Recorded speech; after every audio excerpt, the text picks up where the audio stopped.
We've got 36 days to go as we sit here on a Monday until November 5.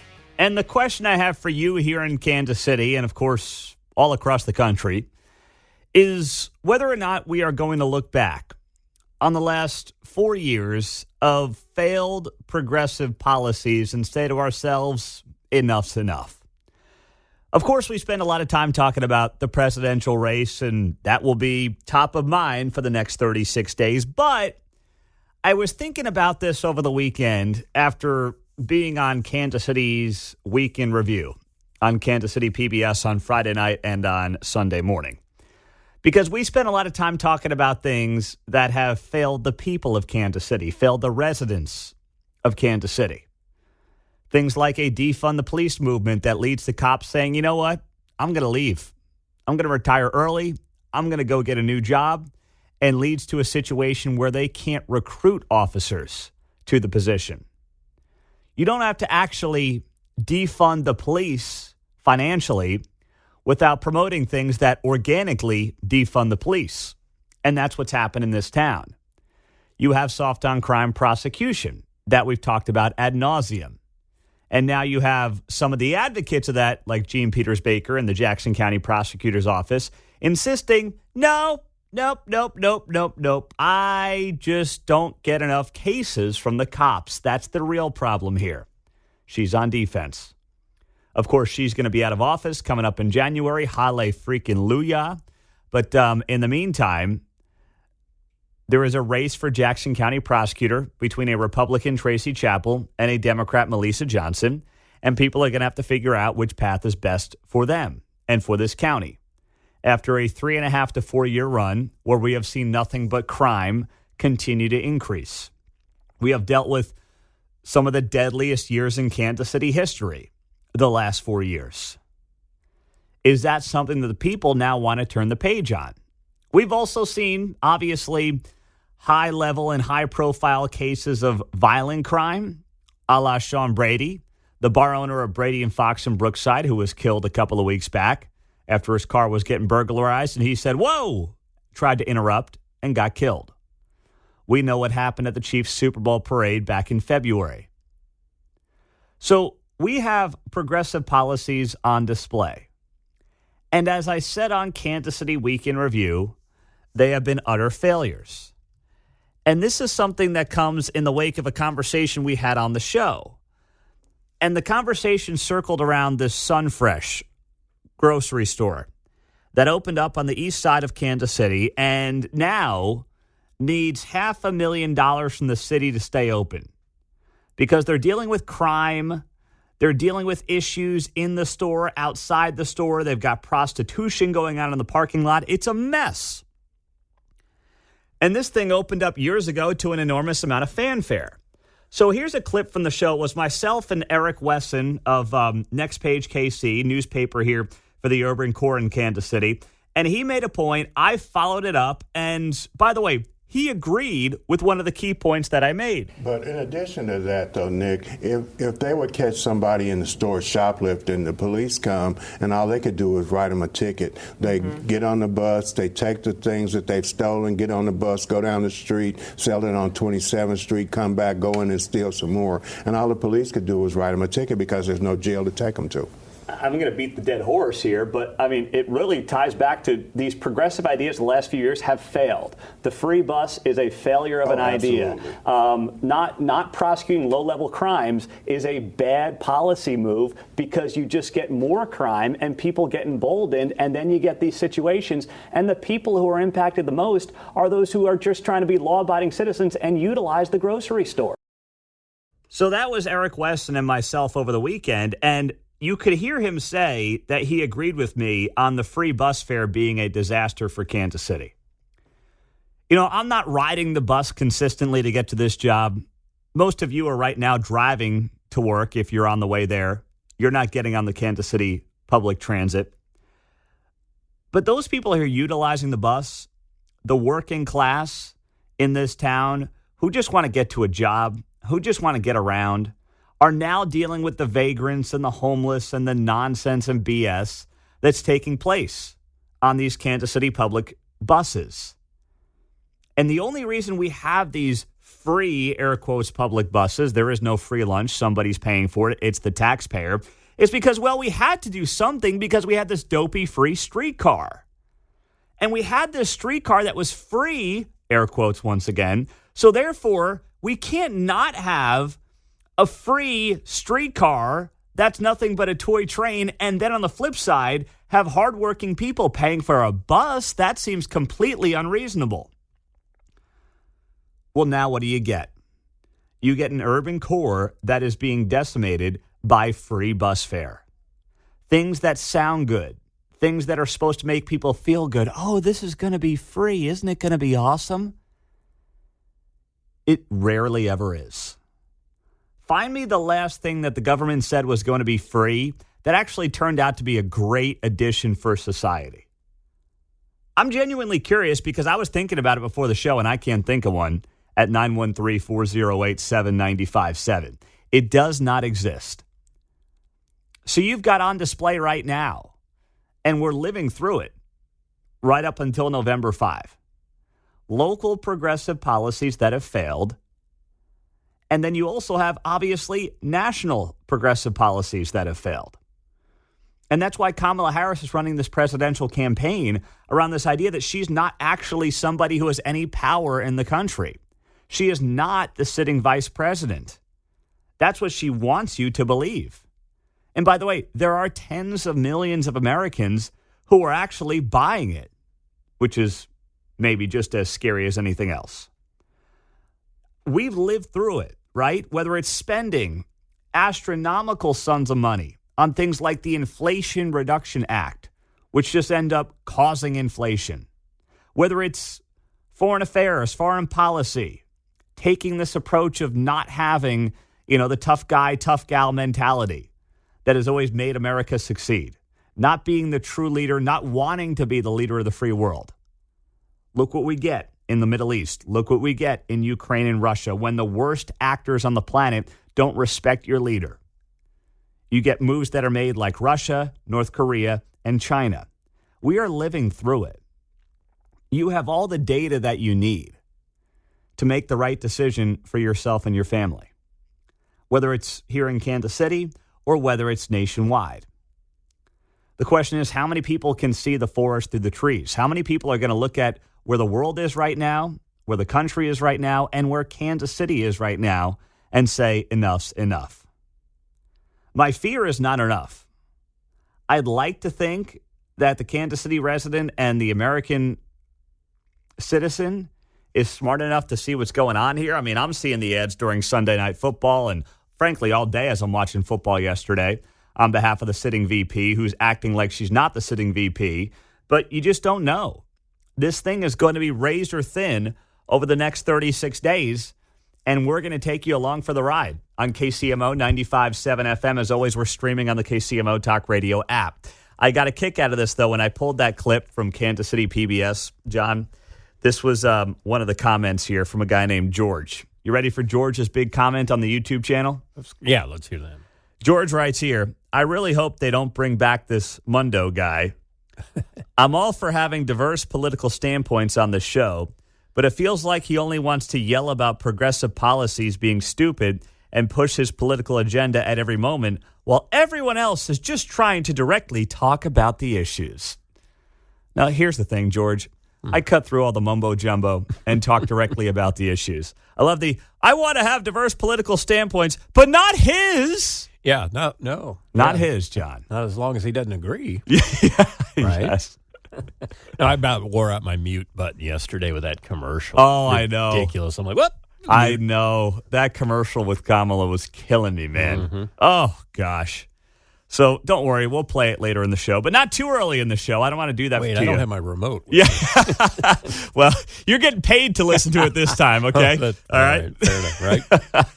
I stand chastened and rebuked. 913-408-7957. It was a huge sports weekend in this town. Of course, the Royals are playing playoff baseball again, starting tomorrow in Baltimore. The Chiefs get a win, but at a cost. But the most overlooked story took place at a little small college in this country. Well, they said, you think we're playing a dude? Fat chance. We'll get that to you next here on KCMO. Hope you had a great weekend. It's 6:20. We appreciate you being here on KCMO Talk Radio. The biggest sports story that you missed over the weekend had nothing to do with the Royals, nothing to do with the Chiefs. We'll get to that here in a minute. Mark is in Overland Park. Mark, what's happening, my man? Happy Monday. Hey, happy Monday, Pete. Saw you over the weekend on This Week in Kansas City. I'm talking about crime. Kansas City, Missouri is short over 300 police officers. And I throw out a question. They want the only single police officers in the cars. Why not get police dogs and train them, put them in with the police officers? Bad guys can't outrun these dogs. And if you think about it, I know there is upfront training to get these dogs trained, but you're not paying them a pension. There's no earnings tax. There's no health insurance. You're not paying any Social Security, state or federal tax. I think that would help out the police and be a cost-effective way to fight crime.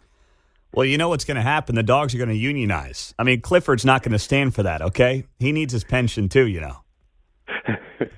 But, we've got to find a way to overcome that. No, you're absolutely right. Listen, I don't know, and Mark, thank you for watching. I do appreciate that. Here's what I would say. This idea, and this is one of the ideas that Mark's talking about, that it hasn't gotten a lot of serious consideration, but there is a thought, and there has been some minor discussions from some at City Hall to say instead of having cops, in pairs, just basically have cops out by themselves.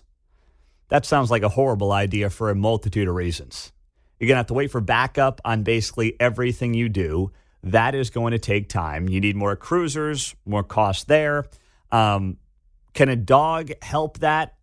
I don't know. I don't know how many cops would actually say, you know what, I'm okay being by myself as long as I've got my canine with me. I can't answer that on behalf of law enforcement. I'm all about thinking outside the box, but what's happened here in Kansas City, and frankly, in many major cities around the country, is the defund the police movement defunded the police without these city councils and politicians actually having to strip money out of the budget.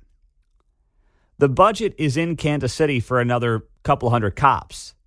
They obviously just can't find or hire the right people for the job, despite the fact that they've dropped residency requirements and they've increased salaries.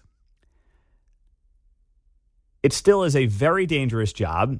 You have a bulk of your constituents who are going to be against you because you wear the uniform. You have politicians who are going to be against you because you wear the uniform. And you have a prosecutor who blows. And then you wonder, where are the people who want to be cops? I don't know. Maybe you guys chased them off. So, Mark, I don't think that's a bad idea. I'm open to new ideas and new solutions. But frankly, I don't know how easy that is. And I just don't know if that's going to fly with the cops as is. And my guess is that it still won't. But thank you again for watching. We had a good time on the show on Friday night on Weekend Review and then again on Sunday morning. Now, in the sports world, this is the most underappreciated and underreported story in the news cycle over the weekend when it comes to sports. Not the Royals, not the Chiefs.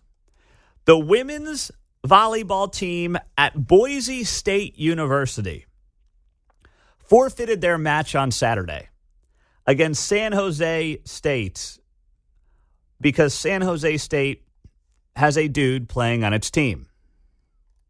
Boise State Volleyball put out a statement that read as follows. Boise State Volleyball will not play its scheduled match at San Jose State on Saturday, September 28th.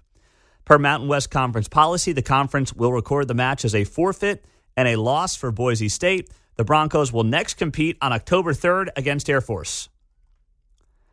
So the Boise State women's volleyball team came out and basically said, we are not going to be part of this charade where we get smoked by this dude and then we're supposed to act like this is normal for women's athletics. We're not going to do it. We're just going to forfeit. Now, San Jose State, I know this is going to shock you, has remained undefeated this season with a 10-0 record. The team features a transgender student athlete named Blair Fleming, who enters his third year at the school after transferring from Coastal Carolina University.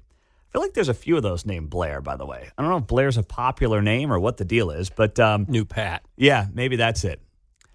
San Jose spokesperson told the Idaho Statesman, quote, "We are operating our program under the regulations of both the NCAA and the Mountain West. Our student athletes are in full compliance with the NCAA rules and regulations." The spokesperson, of course, withheld commenting on the student athlete's gender identity.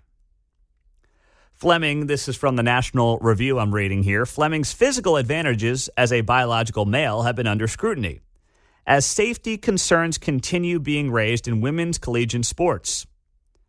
Fleming's own teammate, Brooke Sussler, joined former swimmer Riley Gaines and more than a dozen female athletes earlier this week in suing the NCAA for violating Title IX by allowing transgender players to compete in women's sports.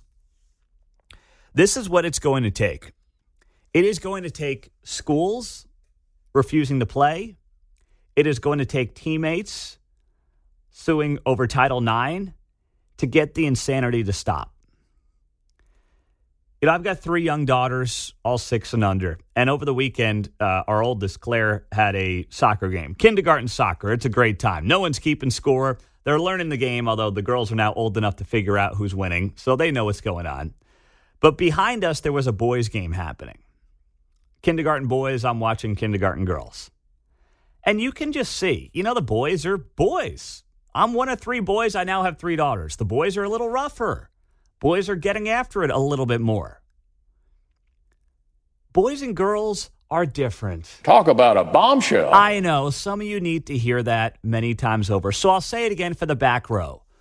Boys and girls are different. They're not the same.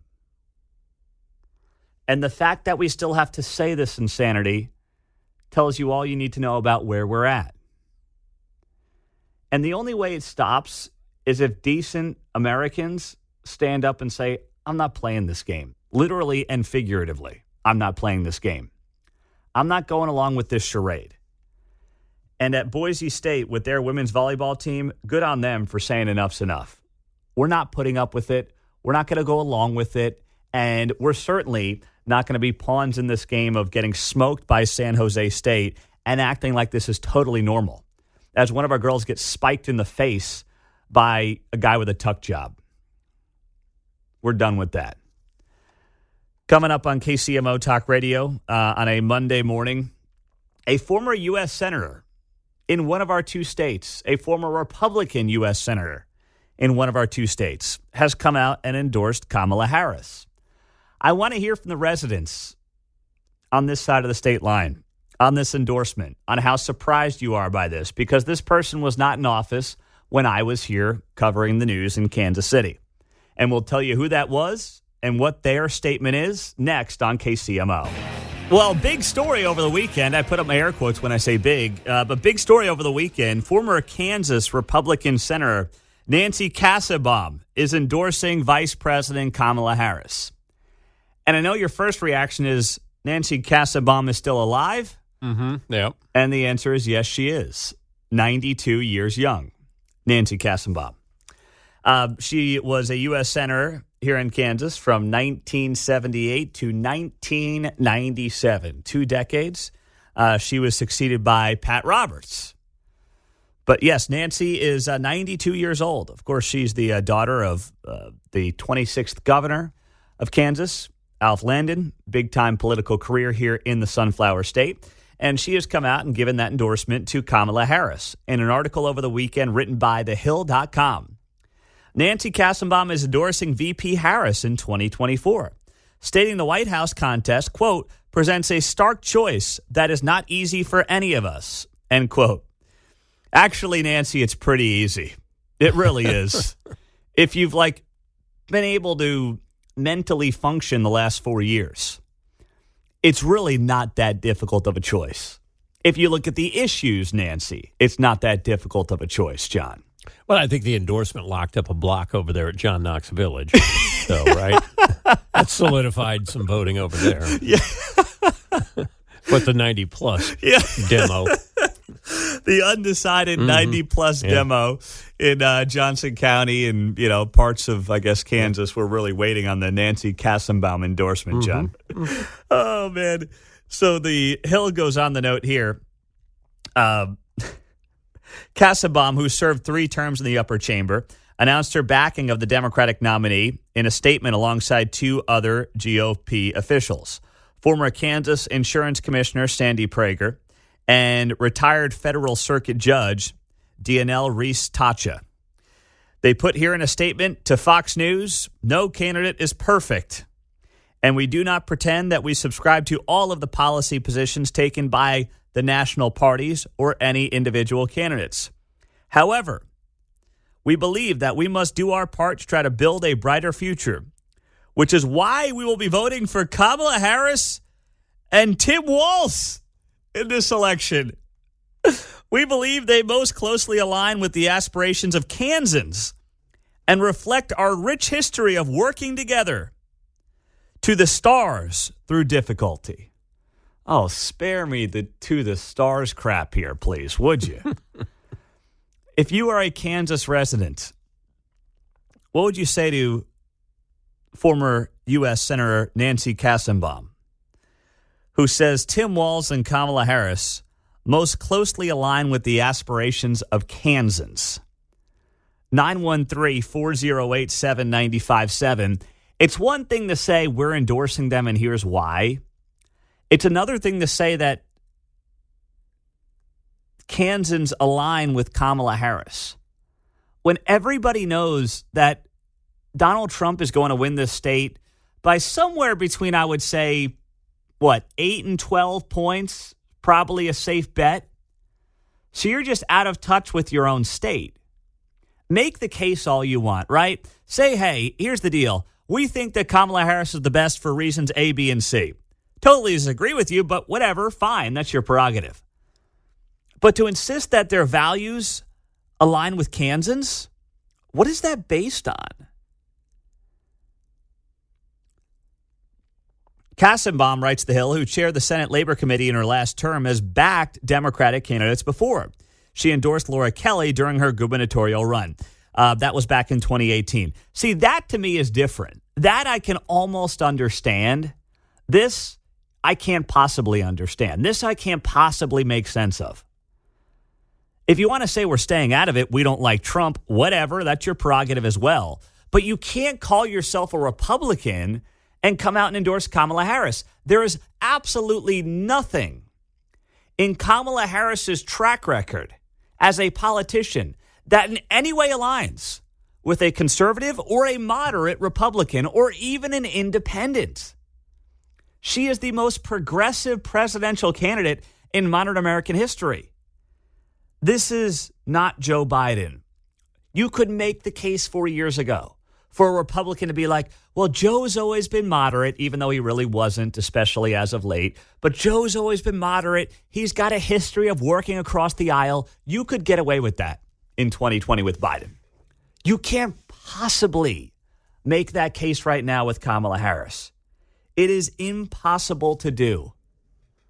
913-408-7957. But that is the case that Nancy Kassenbaum, 3-term U.S. Senator here in Kansas, wants to make as she endorsed Kamala Harris over the weekend at 92 years young. Let's start with Walter in Spring Hill. What's up, Walter? You're on KCMO. Good morning. Good morning, Pete. As I was telling John, Nancy Landon Kassenbaum spoke at my high school graduation in 1981, and I wasn't impressed then, and I'm not impressed now. Her dad ran, he was a governor. He ran for president, I think it was in 1932 or 1935, on the Republican ticket, but he lost. And my grandmother was his personal housekeeper and cook for years. And I think old Dad Alfred would be probably turning in his grave if he heard this. Well, it's ridiculous, and she is out of touch. Yeah. She was out of touch back then, she still is now. Yep. You're right. Thank you very much there, Walter. I was shocked anybody was looking for the endorsement. But here's what it really is about. This can lead to Kamala Harris saying, look, I've got 200 Republicans, or whatever the made-up number is, who are endorsing my candidacy for president. And they can be low-level, no-name communication staffers of various, former U.S. senators like John McCain or something like that. And then they can combine that with people like Nancy Kassenbaum, who no one's thought about in 25 years, and be like, yeah, we've got dozens or hundreds of Republicans who are endorsing our candidacy. But to say that Kamala Harris is more in line with Kansas values, Kamala Harris, the progressive DA from San Francisco, is more in line with Kansas values at this point in American history. That's just an insult to you, the Kansas resident. Mike is in KCK. What's up, Mike? Go ahead. You're on KCMO. Yeah, if you get out a little more, you would have seen Kassenbaum. She's at the zoo in the rhino cage. now, getting back to the real world, nobody's going to care. Outside the news media, nobody's going to care about some 90-some-year-old rhino. But you know what? Hey, she's only 92, okay? Don't make Father Time move any faster than it is here. Well, but you know what? Those 60% of the 2 million Teamsters, I think that's much more of a solid endorsement. And people live next door to Teamsters. They have relatives are Teamsters, things like that. That's going to make far more of a difference than somebody out of a history book. Thank you very much, there, Mike. Appreciate it. On the text line 913-408-7957. Pete, I think they withheld our applesauce for the endorsement. That's pretty good. That's pretty good. Oh, my goodness. 913-408-7957. Pete, the fact that it's only 8 to 12 points in Kansas is embarrassing. And I'm a Kansas resident. Well, I'm just ballparking what it ultimately is going to end up being. I don't know. Maybe it'll be 15 points. I have no idea. But, Donald Trump won Kansas by 15 back in 2020. So maybe I'm shortchanging it. Maybe it's more like 15 points, give or take. I mean, probably should be closer to 20, but maybe it's more like 15. I don't know. Paul, go ahead. You're on KCMO Talk Radio. Hey, Pete, I wonder if these folks endorsing Comrade Harris saw the scathing report about 15,000 convicted murderers, illegal immigrants that have come across the border, and 15,000 sex offenders convicted coming from these other countries. I wonder if they're worried about if that lines up with our values. That's just ridiculous. Yeah, that story dropped on Friday when Kamala Harris. Bombshell. I know. That was huge. It was a big story. Keep your weapon close to your kids closer, Pete. Thank you, Paul. Appreciate it. Yeah, that came down Friday when Kamala was going down to the border. Thousands of convicted criminals in this country illegally. I don't know what Nancy Kassenbaum thinks about that. But, when you're holed up in the old age home, you're kind of detached from reality. You don't really know about inflation and border issues when you're, just trying to get down for the early bird special. Sitting a while and watching some football yesterday, you probably saw some of the Kamala Harris ads that were airing during your 12 o'clock window, then during the Chiefs game as well into Sunday Night Football. And maybe this is just me, but anecdotally speaking, I've seen far more Kamala Harris ads during these NFL games than Donald Trump ads. Is that fair? Right? Absolutely. Okay. I'm just making sure it's not just me. I get the Trump ones on YouTube. Yeah. But that has been an exception. But I let them run all the way through. They go like 2 or 3 minutes. Yeah, well, hey, he's like, donate if you can. Don't knock yourself out there. Yeah. Anything would be appreciated. It's like a Trump rally, Yeah. 30 so seconds. I let those play all the way through. Just make sure they know. It seemed like for college football, at least for my viewing experience, I saw a lot of anti-Kamala ads. So it wasn't like support Donald Trump, but it was like saying the bad stuff that she's done. So the PAC money ads. Yeah. You're seeing more during college football. Mm-hmm. But then yesterday, watching NFL, I feel like I only saw Kamala. That's all. That's all I saw. It was crazy. So one of the ads you may have seen yesterday was pitching Kamala Harris as being tough on the border. I'm not kidding. Listen, I'm just here to play the ads. And as John noted, his thumb is sore this morning working that mute button hard. Mute. He was muting that commercial every time it came on. But here was one of them yesterday from Kamala Harris, fresh off the border trip on Friday. Kamala Harris has never backed down from a challenge. She put cartel members and drug traffickers behind bars. And she will secure our border. Here's her plan. Hire thousands more border agents, enforce the law and step up technology, and stop fentanyl smuggling and human trafficking. We need a leader with a real plan to fix the border. And that's Kamala Harris. I'm Kamala Harris, and I approve this message. You would have to be in a 4-year coma to watch that ad and not laugh your butt off. I didn't want Mark to have to hit the dump button before 7 a.m. on a Monday. I almost slipped there. She put cartel members behind bars with a Photoshop filter, right? Yes. I'm watching this, and I'm saying to myself, you have got to be kidding me. And I'm sitting there with the girls, and we're watching the Chiefs game yesterday, and I think it came on during the Chiefs game, and my in-laws are here, and someone started squawking about it, understandably so. And I'm just like, you know what? I didn't want to do it in front of the girls. They don't need to know what the heck they're looking at, what they're watching, so I usually just mute it to save everybody the aggravation. But how you could even put an ad together like that is such next-level gaslighting from the Kamala Harris campaign. It's like they don't want you to realize that she has been the VP, and she has never been somebody who has ever been tough on the border until she woke up one day, ran a coup on Joe Biden, and now with 36 days to go until the election is like, I'm the one who's tough on the border. Really? Because here are some of the things that Kamala Harris has actually said about the border and controlling our borders during her time as a VP and a U.S. Senator. I support our sanctuary law.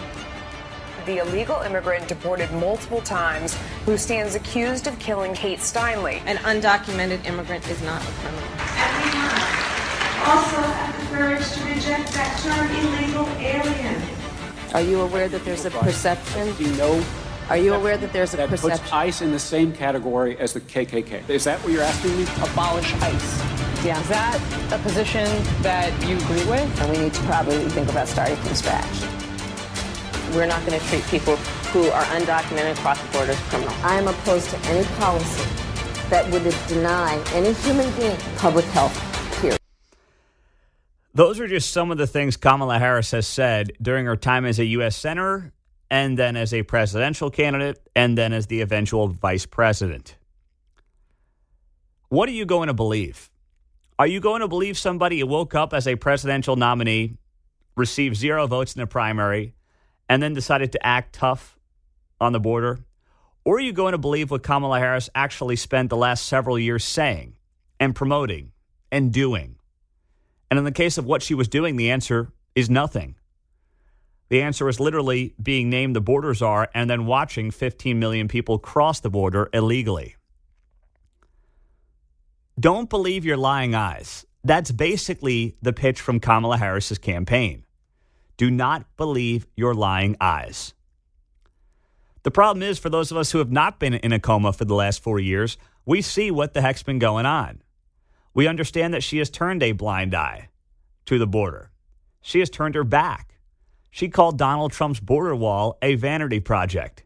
Yet there she was on Friday touring that vanity project and playing nice with the Border Patrol, acting like she's one of them, acting like she is going to stand up for them. And then what came down on Friday? No matter your politics, these numbers are shocking. And this comes courtesy of U.S. Immigration and Customs Enforcement. Of the 7 million migrants that ICE released while their cases are being processed, 663,000 have criminal histories. 13,000 were convicted of homicide, 16,000 of sexual assault, and 1,845 face homicide charges. This is from U.S. Immigration and Customs Enforcement, ICE. Just your government agency. This dropped on Friday. The same person who oversaw those individuals pouring across our border is now the person who wants to be tough on it. Is now the person who's going to be out there saying, no, I'm the prosecutor here. I prosecuted people before, therefore you've got to put me in charge. You can believe whatever you want to believe, I guess. You can vote for, obviously, whoever you want to vote for. But please don't tell me that Kamala Harris is going to be tough on the border and that's why you're voting for her. Just be honest with yourself. If nothing else, you don't have to be honest with me. I don't much care.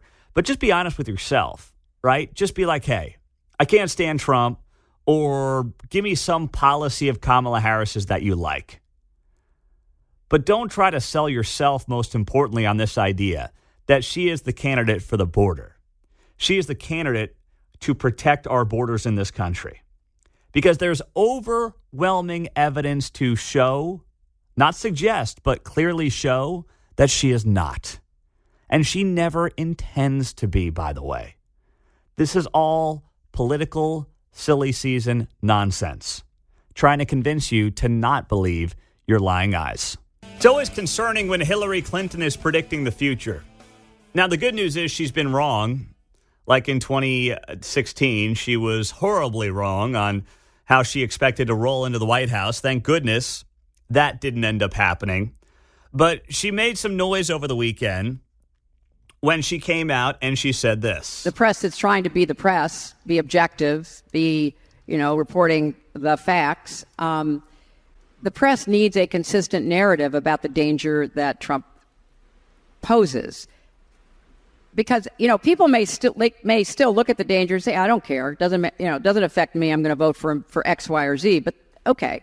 But at least people need to be woken up and given the facts about what he has done, is saying, and would do.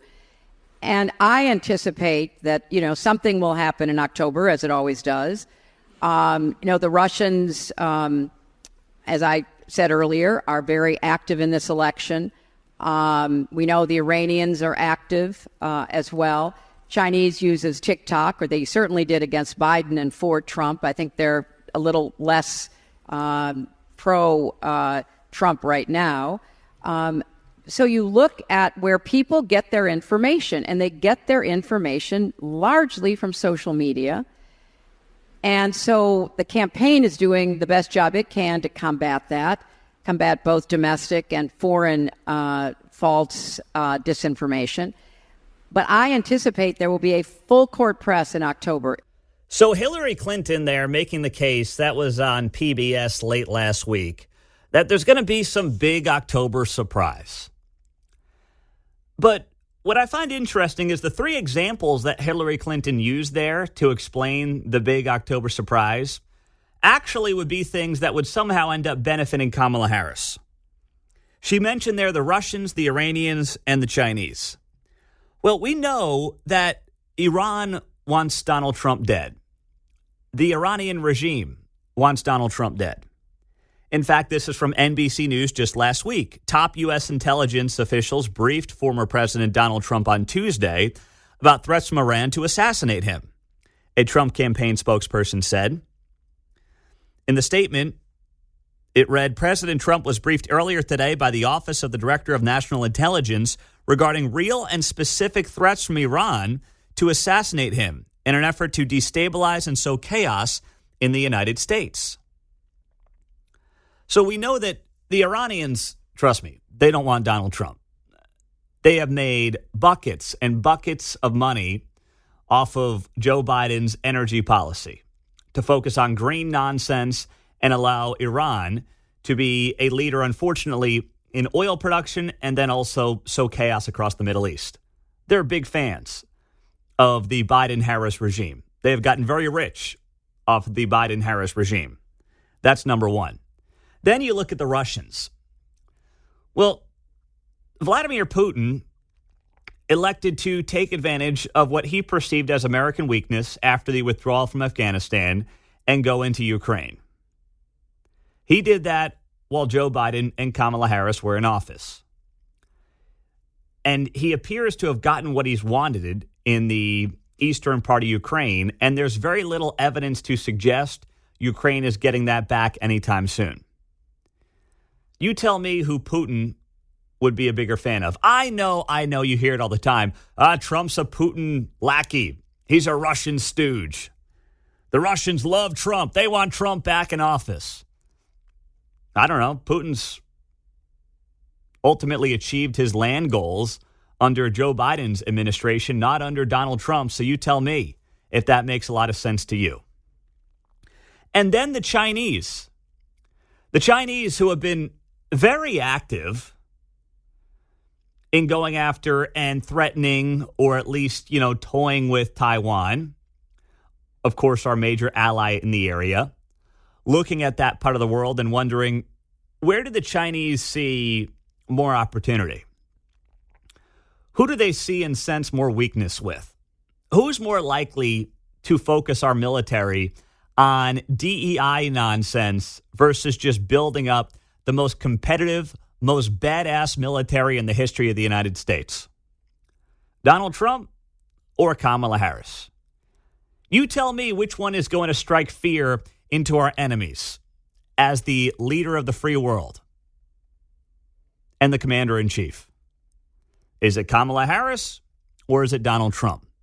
Which one as commander-in-chief do you think is making President Xi sleep with one eye open? It's not the person whose priorities in the military are going to be making sure everybody does their DEI training and explaining how guys can be chicks. It's not going to be that person, I promise you that much. So when I hear Hillary Clinton make these arguments, I'm like, what planet is she living on exactly? Where is she making up this stuff about how the worst actors on the planet prefer Donald Trump over Kamala Harris? Where does that idea even stem from? And the only conclusion I can continue to come back to is that Hillary Clinton is still so burnt and still so upset over the fact that she lost. And not only that she lost, but she lost to Donald freaking Trump. And she is never going to be able to get over it. And when she does these conversations on PBS and elsewhere, it's like her own personal therapy session. But of course, the entire world is watching. That's the only difference. Instead of having the white noise machine outside of the room. So tomorrow night is the VP debate. It is going to take place at 8 p.m. We're going to air it here on KCMO Talk Radio 95.7 FM. And you can join us for Politics in a Pint tomorrow night at 6. We'll be out there at American Legion Post 370 with Doug Bedford, who wants to be your next Johnson County Sheriff, along with Dr. Prasanth Reddy, who is trying to beat Sharice Davids in Kansas's 3rd Congressional District. But we will have you home on the couch for that VP debate tomorrow night, which is at 8 p.m. Well, there are some people who are very upset about something. And it's mostly people on the left. They are upset because CBS has made the decision that they are not going to fact check the candidates in real time. They're actually going to let the two VP candidates debate each other and exchange ideas and then maybe fact check each other as they see fit. And this is not sitting well with some of the mainstream media outlets and some of the big mouth talking heads. Wasn't that the point when I went to school, that you debate each other and you would fact check the other guy? That's the point of the contest, isn't it? Yes, of course. You don't get the outside help. Well, they loved the 3-on-1. Oh, sure. They loved the ABC debate where Donald Trump was basically in a situation where he was debating the moderators and then also Kamala Harris. So they don't love this idea, especially since Tim Walz. It's fair. Especially since Tim Walz is not exactly the sharpest knife in the drawer. And J.D. Vance is somebody who, let's be honest, regardless of what you think of the guy, he's pretty damn smart. And frankly, I think J.D. Vance is able to articulate Donald Trump's vision better than Donald Trump is. Like, don't get me wrong, Trump's brought this new element to American politics and the Republican Party that has been more appealing to a working class voter while also still blending core traditional conservative values with that. And he's done a really good job at it. But is Donald Trump great on that debate stage? No, he's not. He's not. I mean, we've talked about it time and time again. He gets into these situations and he just can't help himself. J.D. Vance is going to be able to articulate that vision more effectively in a more fact-based manner without the hyperbole than Trump does. And they're already setting basically Tim Walz up for a loss and giving him an excuse is what I see going on regarding here. Vance versus Trump, the impersonator that does Trump does him well because he takes these little tangents when he was talking about Buca de Beppo. Yeah. Had the carbonara, lots of peas. Yeah. Got the bacon in it. They don't call it bacon, but it is. Yes. There's those little tangents. Yes. Exactly right. JD is not going to do that. And he's going to be armed with a few more facts to go along with it, which I'm looking forward to, right? Like, we really haven't had somebody with JD Vance's intellect and principles get up there and articulate this Donald Trump policy vision in a way that I believe JD Vance is going to effectively do tomorrow night. And that is scaring the you-know-what out of the media. So here's some of what you're seeing after this broke from the Associated Press on Friday night. Headline, CBS News says it will be up to Vance and Walz to fact-check each other in VP debate. Well, the meltdowns have been great. Philip Gorovich, staff writer at The New Yorker, responded to that saying, CBS announces it is no longer in the journalism business. How dare you? You gotta be kidding me. No longer in the journalism business because they won't do a 3-on-1 debate against J.D. Vance. Oh, my goodness. What is this one here? This is also on X from a guy named Norman Ornstein. He's got 250,000 followers. He is with AEI.org. And here's what he put on social media as well. That's the American Enterprise Institute. Norman Ornstein writes here, I spent 30 years as an election analyst for CBS. It was the gold standard for television news. Those days and their standards are long gone. Oh. He's a troubled guy. Man, I'll tell you what. These people are unbelievable. They are so upset, and they're showing their hand, by the way. They're showing their hand when they say, we prefer debates where the moderators are on our side. And not only are they on our side, they're clearly showing their bias that they're on our side. We want them to show their bias that they are on our side. We prefer that. We like that. That's what they're doing. And they look like a total horse's ass, but that's nothing new for these people in large part. It's just another day that ends in Y, is what it is. So what's going on here is I think that they are realizing that J.D. Vance is probably going to have a pretty darn good night tomorrow. Tim Walz apparently is telling CNN in a story that leaked over the weekend that he is afraid he's going to have a bad night tomorrow. And he probably will have a bad night tomorrow.